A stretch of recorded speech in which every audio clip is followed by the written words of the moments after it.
Today we're going to be working on a Whirlpool top washer that's not working correctly. When we go ahead and start the cycle, it immediately gives us an error code within about the first 10 seconds. And the error that we're getting is an F7E1, which according to their tech sheet means it's the tachometer is missing or it's a wrong signal. If you look at some of the troubleshooting steps that they say in here, they first want you to check some of the connections on the main control back there. If those check out, then they want you to do some other tests. But honestly, I'm not sure if I'd waste time on those because I've worked on a couple of these in the last couple of years and there's a couple faulty parts, mainly the shift actuator on here, and I'll show you how to replace that. If this checks out, there's also another issue with the capacitor, and I'll show you how to replace both of these parts here today, and I'll give you the part numbers as well. And just to give you a little background on this, I've already replaced the shift actuator and it did not fix our problem on this model. So I'm going to move on to doing the capacitor. So if you're in a similar scenario, it's probably going to be one of these two parts here. And then when we're done, I'll also show you how you can go in here and you can reprogram the calibration cycle. Now I know there's a lot of things you can read online or different areas where people say you don't have to do it. I recommend doing it. And according to Whirlpool, if you don't do the calibration cycle, you could have a poor washing experience with this, meaning it might not wash your clothes correctly. So I recommend just doing it. It's a very easy process, but if you never worked on one of these, it's pretty straightforward. So let me show you what you have to do on this model here. Alright, so to get started, the first thing I would do if you're getting an error code, unplug the power cord back there for a minimum of 1 minute. Typically I do about 5 minutes. Plug it back in, just like a computer. Sometimes the error code will go away and you won't have any problems. If you did that and you're still having problems, and I'll show you what this one's doing here. And if you're used to when this did work, immediately when I started over here, that basket will start rotating in there. You're going to hear a noise. Sometimes there's a clicking noise or a humming noise where that shift actuator is trying to get the basket to move and it can't, and that's going to immediately give us an error. So let me show you on this one here.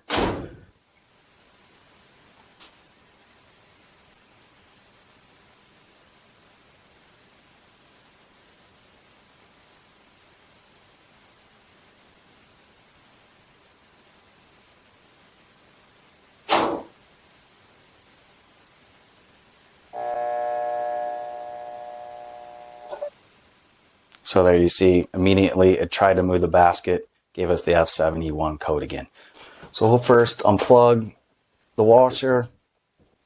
Then we're going to shut the valves off back here. And you're probably going to want to make sure you get some towels because there's going to be some residual water coming out of here. And then we're going to disconnect both of those hoses and this, and we'll set those aside.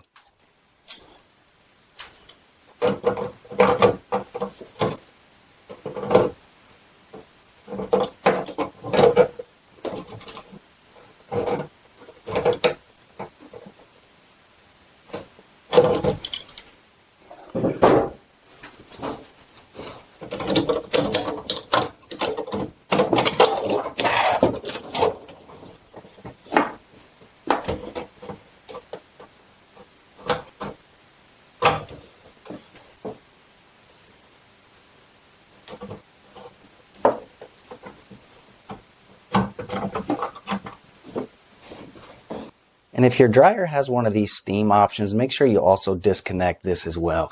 So right here's the one on this version.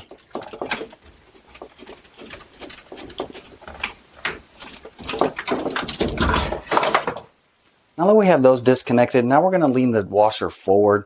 And in my case here, I'm going to have to put it in the other room to give us a little bit more room to record this. But all you got to do is just tip it forward. Just make sure you're putting something on the front so you're not scuffing up the front. Then we'll be able to service it from underneath. So the first thing we'll do is remove this cover. And you don't necessarily have to do it when you're replacing this capacitor, but I'm going to do it anyways because I'm also going to replace that shift actuator. So you just got a 5/16 screw here, and you got one on the other side as well.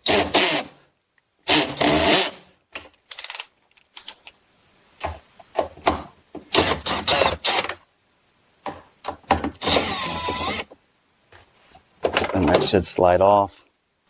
Then disconnect the wiring here, so just push that tab in. Now slide off. Remove this push pin over here that's holding this wiring in.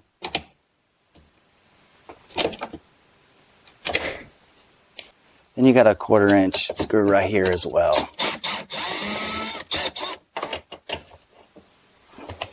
Then take your new one. You're going to notice this piece here. It's going to get lined up there.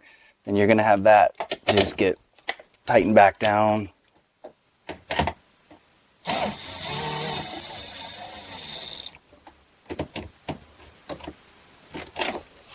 Then take this push pin over here and push that back in. And on this connection here, you will notice on some of the models, they replaced this part number that this may or may not fit. If it doesn't, all you need to do is break a couple of these tabs off here. But on this one here, it is going to fit. But I had done one of these about a year ago, and that wiring was different. And according to Whirlpool, the parts guy that I use, he said that's not uncommon. You just got to modify this plug. So just keep that in mind if you run into that issue. And after you get that tightened down, just verify everything looks good, and you're done with the capacitor. Moving on to the shift actuator. So again, remove the wiring plug, and you just got a couple Phillips.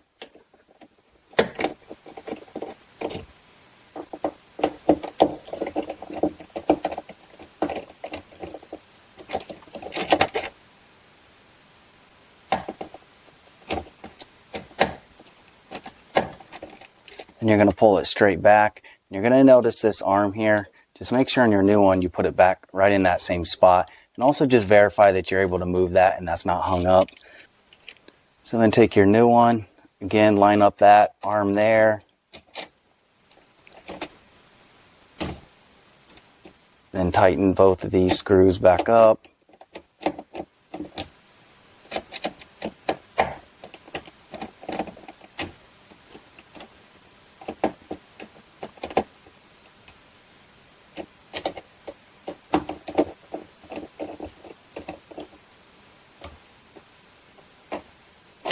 Then take your wiring and reconnect it here.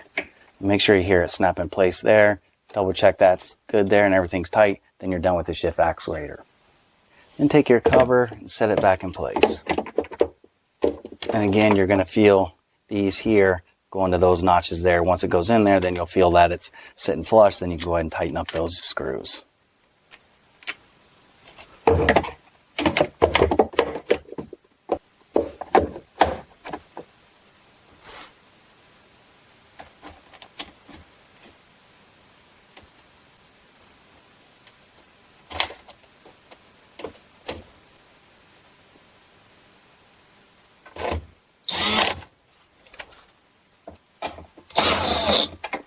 Then after you get those tightened up, just verify that this thing's solid on here. Then we're done down here. Then we'll go ahead and we'll flip the washer up and we'll go ahead and start the installation process. Now that we have our washer back in place, before we connect these water lines, we want to make sure we replace these gaskets. So all you got to do is just take a little pick, go in here, just pry that out. And on this washer here, we have three. So we have this one that's going over to the dryer for the steam. Then we have the other two. So we'll make sure we replace all three of them. So pull your old one out. And simply take your new one, make sure it's fully in place back there, and we'll go ahead and install that. Then after you get the new washers installed, go ahead and put your drain back in there. And don't get these mixed up, the hot and cold. If you forget which one it is, just look on the back of your washer. It'll clearly tell you. So over here is our hot, so we'll connect this first. Then after you get those snugged up, then we'll go ahead and we'll plug the washer back in. Then we'll go ahead and we'll open up both valves and just verify you don't have any leaks in any of your hose connections. And one thing I like to do, and this isn't required, is I put a zip tie through this hole right here and connect it over here just to keep this in here. Now obviously it's in there pretty steady and it shouldn't come out, but you know, that's just a little bit extra precaution to keep that drain hose from inadvertently popping out of there and spilling water all over the place.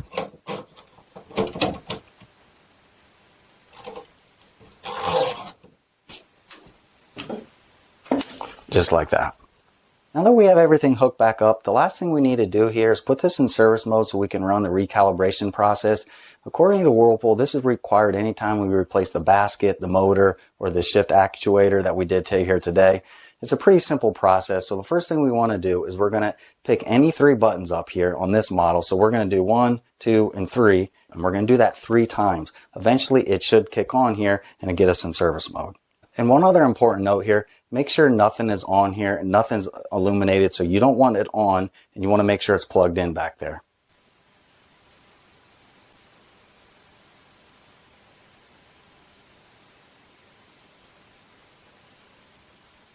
All right, so now we can see that we entered the service mode. The next thing we're going to do is we're going to navigate to the DLMS calibration cycle. There's another one in there called factory calibration cycle. We don't want to do that one. So the one we want to do here is the DLMS calibration. So to do that, you're going to have a left button here, a right button. This is going to be your enter, and this is going to be your exit.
All right, so then after that completes and it goes back to this screen here, now you're done. So to exit the service mode, just hit your exit again, and that's it. And you can turn it back on, just verify everything turns on, then you should be done here. So then we'll turn it back on just to verify everything's good here. We'll start a load.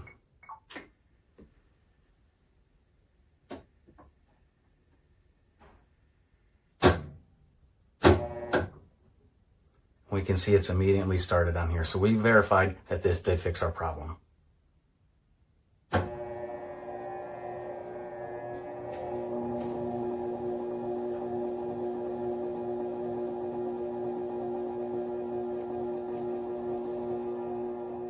All right, so hopefully this video helped you out. If you were interested in what you had to do to fix your Whirlpool washer, this is very similar on various other models, the Maytag, and even some of the other manufacturers. A lot of them have very similar parts. Don't think you gotta go spend $500 to have a technician come out. Just get these parts, and you can find them readily online, different various places or appliance stores. I'll put some links in the description to a couple of these parts. But after you get the parts and you can get this thing rolled over, you'll see how easily you can do this yourself and save yourself hundreds of dollars. So hopefully this video helped you out. If it did, please give me the thumbs up. If you're interested in more content like this, please hit the subscribe. But again, I hope this helped you out, and thanks for watching.